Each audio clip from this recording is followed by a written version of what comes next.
Bernie Sanders, feel the burn. Highly unelectable in my opinion. He's deciding to go after CEO pay. As usual, same old, to no avail, wasting time inside of the legislative branches, drafting up policies that we know is not going to pass. But take a look. Good God. Senator Bernie Sanders and a group of Democratic lawmakers are pushing to raise taxes for companies that pay their CEOs at least 50 times more than their typical worker's salary. It would raise the tax rate by between 0.5% and 5%, depending on the CEO to worker pay ratio.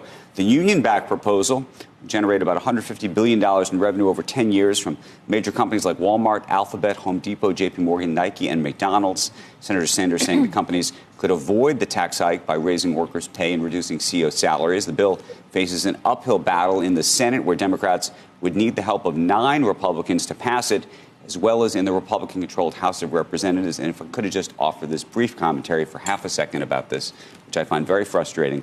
If you remember, and I want to go back and find the text, but when this was first introduced, the idea, as you know, was to shame CEOs.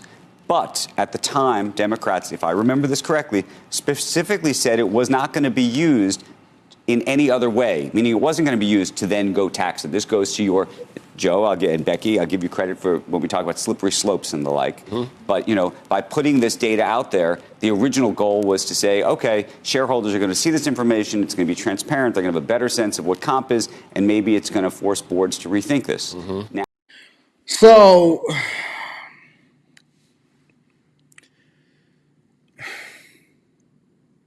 I don't know how many times I got to explain this.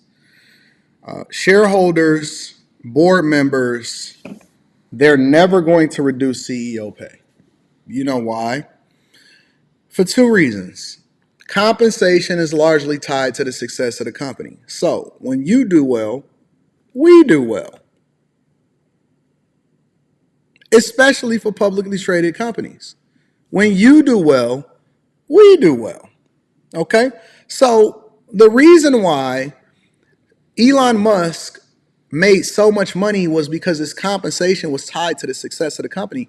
So when Elon Musk got really, really rich, all of the shareholders got really, really, really rich also. That's number one.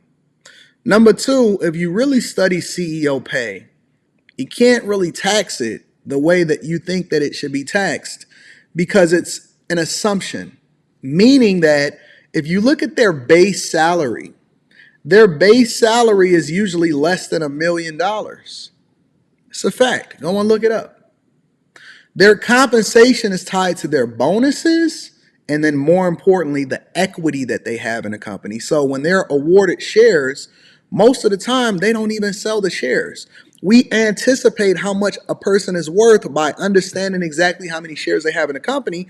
And most of the time they don't even sell the shares because they don't want to be taxed on it, which is one of the reasons why they then take out loans, because they don't have to pay the taxes on the loans. So because we keep having these stupid, dumb circular arguments and we don't really understand how the system works, it's easy for y'all to be bamboozled and say, yeah, tax the rich, when in reality, they're only going to be continuing to tax you. And you're going to continue to pay the majority of the taxes, especially when it comes to inflation and the amount of money that goes into the coffers for social services. The question that we should be asking ourselves is, A, how can we make more money? And B, how come with all of the additional taxes that we have every year, we never have a surplus in the federal government ever? We never have a surplus in the federal government. Okay, so y'all gonna tax us. So what are you gonna do with the money?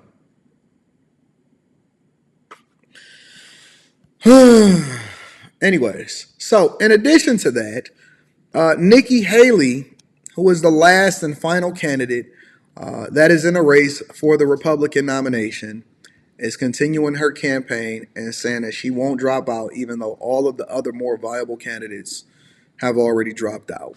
Take a look. You have resisted defining what a strong showing here in New Hampshire looks like. Why won't you define what it looks like? And also, former President Trump last night said you'll probably drop out today. What's your response to that?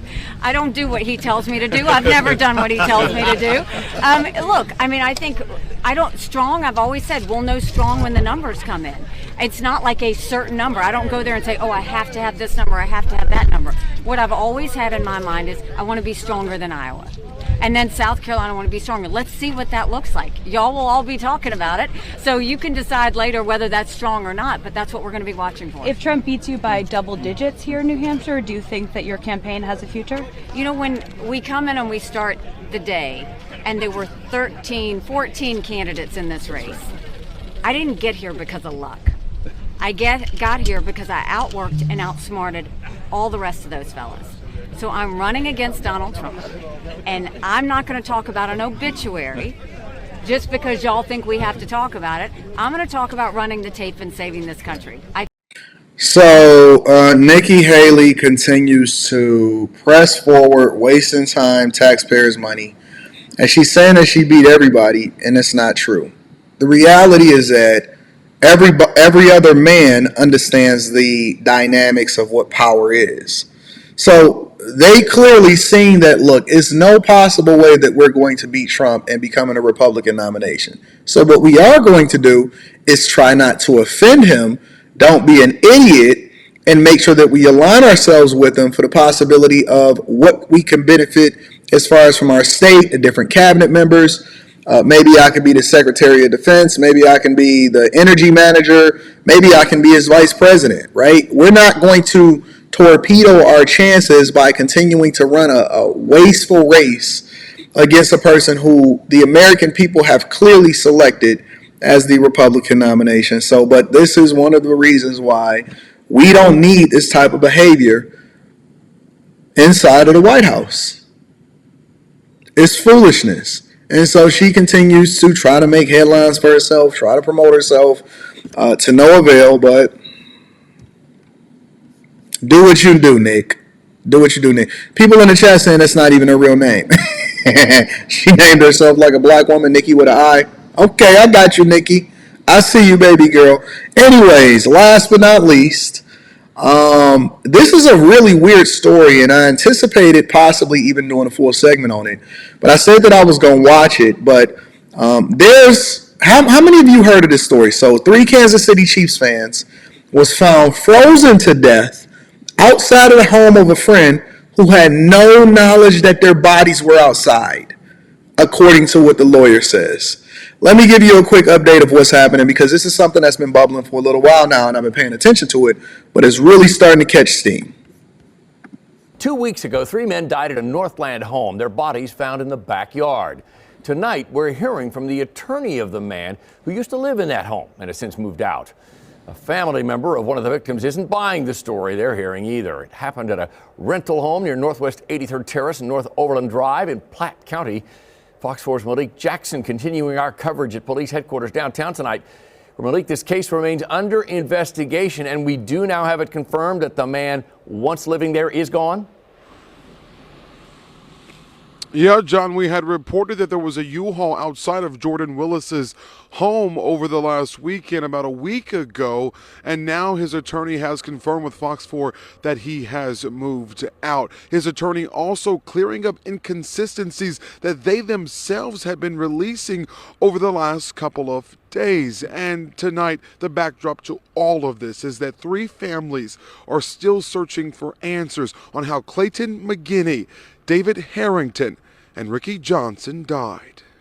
It's extremely devastating. The whole family's messed up. He was just such a good person. Sudden and unexplainable grief for the McGinney family as they try to understand what led to the death of 36-year-old Clayton McGinney and 2 of his friends. They were found dead in their friend's backyard 2 days after watching the Chiefs' last regular season game, January 7th. It's got a lot of holes in it. Last time we saw him, they were leaving the house, but he didn't know that they had left, so that doesn't make much sense. Contrary to a Saturday statement released by John Paserno on behalf of his client Jordan Willis, Paserno says Willis went to sleep and never saw the men leave. When he would have people over his house sometimes, as people do, they get tired. They're people who are very close to you, and then you feel comfortable going to bed and allowing them to leave whenever they want to leave. Paserno says Willis never left his home once he got back there on Sunday. That's why he didn't notice the men's cars were still there.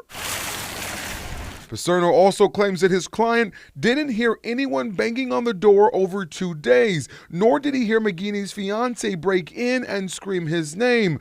But minutes later, he did hear police knock on the door. None of us know what happened to these individuals, and I think it's the most important thing to remember here is these are his 3 buddies. Just the thought of him dying and then sitting outside for 2 days in the cold. They died and then froze.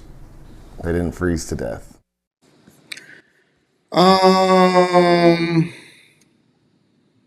Yeah. So 3 friends, you go to sleep, you in the back, they in the backyard. No, the whole thing sounds stupid. A 37-year-old, a 38-year-old, and a 36-year-old found on the evening of January 9th, after the fiance of one of the men requested a welfare check. One of the men's bodies was found on the back porch, while the other 2 were discovered in the backyard. The homeowner had no knowledge that his friends were freezing to death on his property after they had watched Kansas City take on the Chargers the last game of the NFL regular season on January 7th. First and foremost, this case is 100% not being investigated as a homicide. That's what the Kansas City police are saying.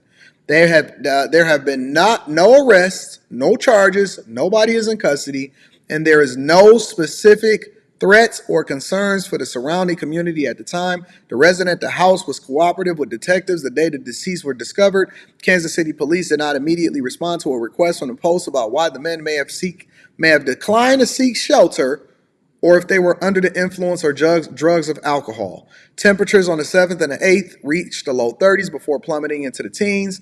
The afternoon of the 9th, the family and friends of the victim took to social media to lambaste the man who invited his friends to watch the game. The man was inside his home alive while his friends was dead in the yard for Lord knows how long.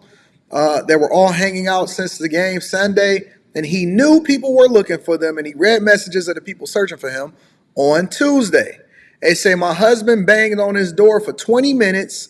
My friend banged on the door and then busted a window and yelled and announced her presence while she was inside and still nothing from him.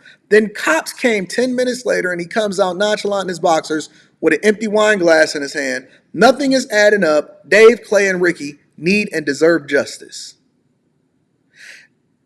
They say he was sleeping. The lawyers say he was sleeping with headphones on next to a loud fan when people came looking for his friends and didn't see a message from one of the wives until the police contacted him.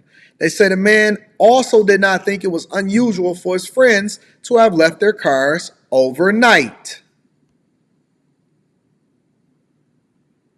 So we all waiting for the autopsy and the toxicology reports, and I guess they keeping a track on this whole thing. This sounds crazy. Crazy, absolutely crazy. So yeah, I'm going to pay attention to it. I've never seen people just go ahead and freeze to death. All 3 of them freeze to death in the backyard. Nobody is looking for him. He don't hear nobody banging on the door. And then he show up with a wine glass too. Come on, stop it, fam. Yeah, but they said that he read and checked the messages.